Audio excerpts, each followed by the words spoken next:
Let's play quietly.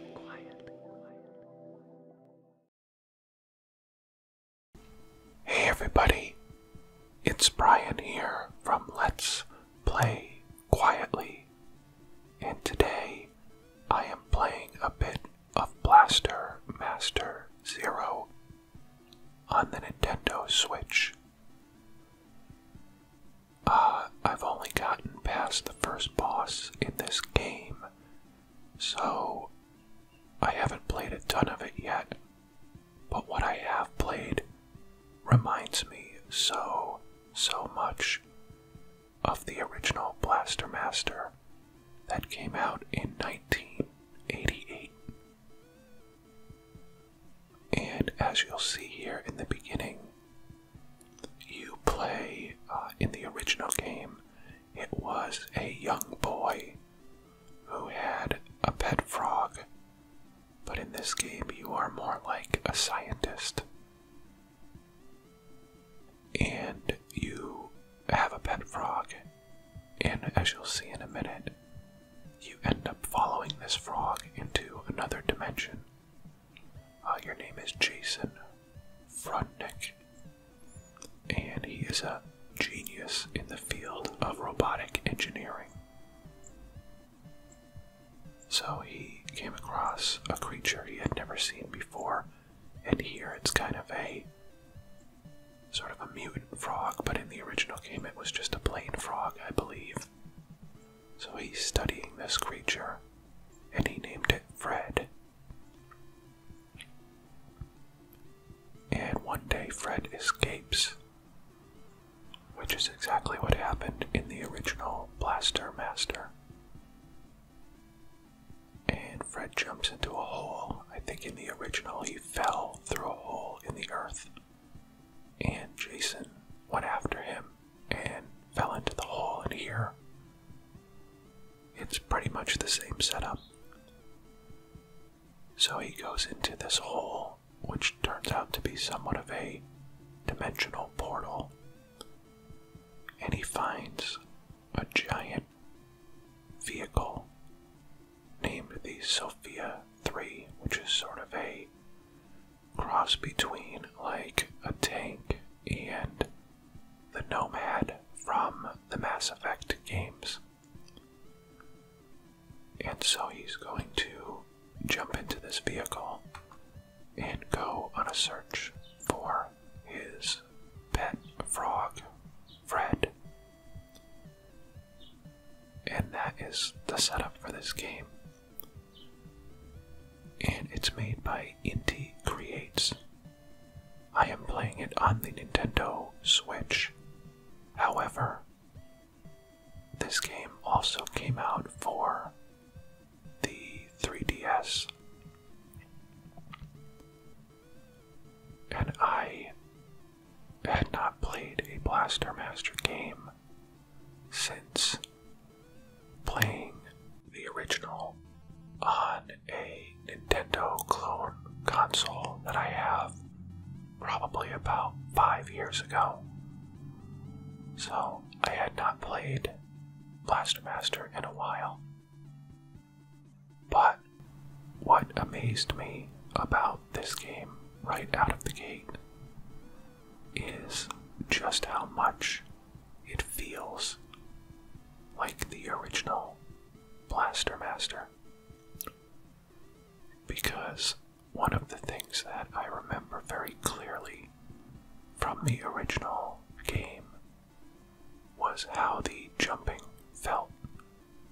This is like a vehicle platforming game, and it's almost a bit like Metroid. But it has sort of two main gameplay modes.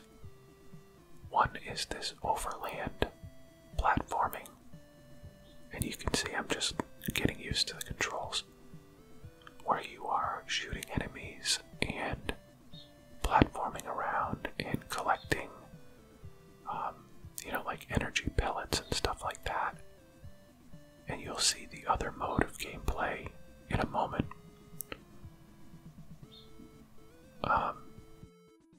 some of these enemies feel like they're new, but the game itself, right from the get-go, feels like the original Blaster Master. Like, the jumping is... there's a momentum to your vehicle where you can kind of control it in midair, but it makes it kind of difficult because it's very easy to slip off the edge of any of these platforms. And these enemies that are just sort of dropping bombs on you, to me, feel like a little Mega Man-esque. I seem to remember those turrets from the original game, but I could be wrong.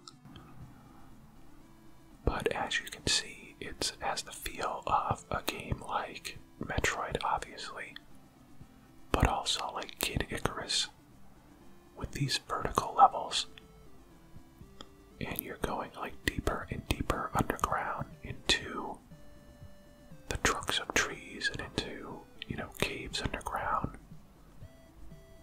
One of the things that is extremely helpful that's been added for this iteration of the game is save points. And as you'll see in a moment, there is a save point right here that I just drive over, and it saves the game, which is huge because the original Blaster Master is extremely difficult. So as you can see, now I'm getting into the sort of second mode of gameplay, which is when you jump out of your vehicle. Right now I'm still in the overworld, but as I go into this cave, you'll see really the second type of gameplay. So here, it's sort of a top-down, almost like action shooter game.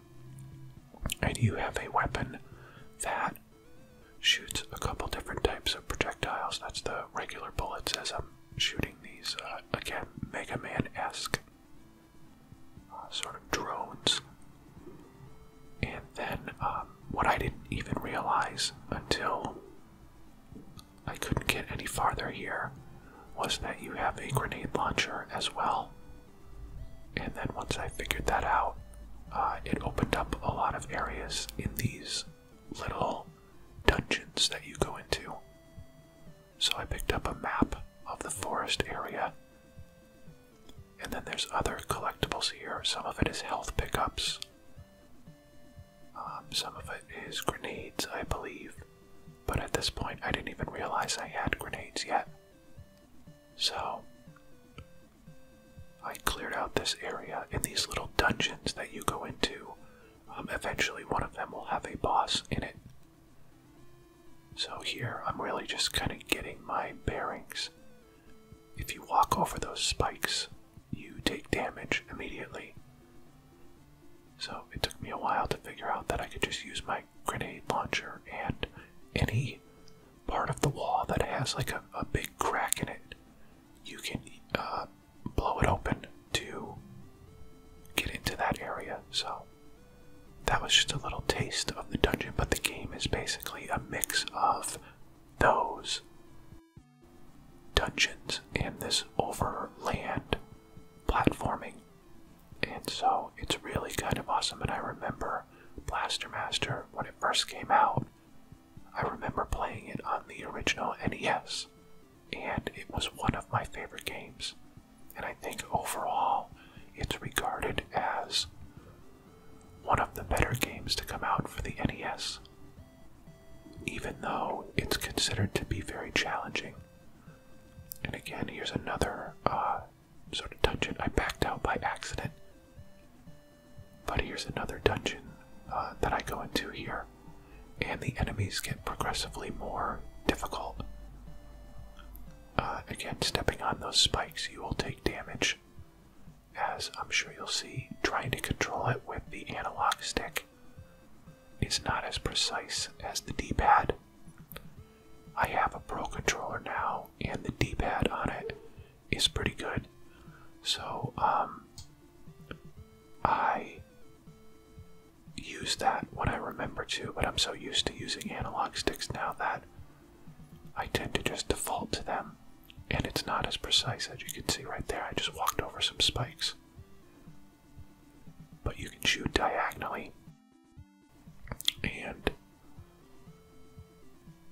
the toggling between these sort of dungeons and the overland platforming is really fun, and that was what made the original Blaster Master a lot of fun.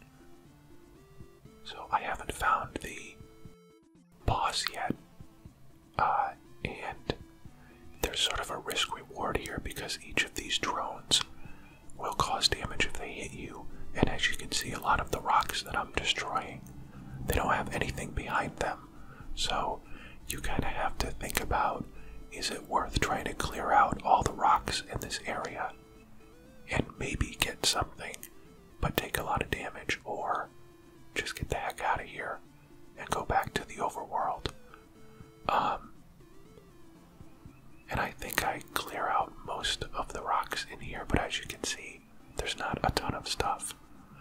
Although over in that left-hand corner, when something is very well protected, that's usually a sign that there's stuff there, and as you can see, there was a good amount of stuff there, but in order to get there, I have to get past this guy.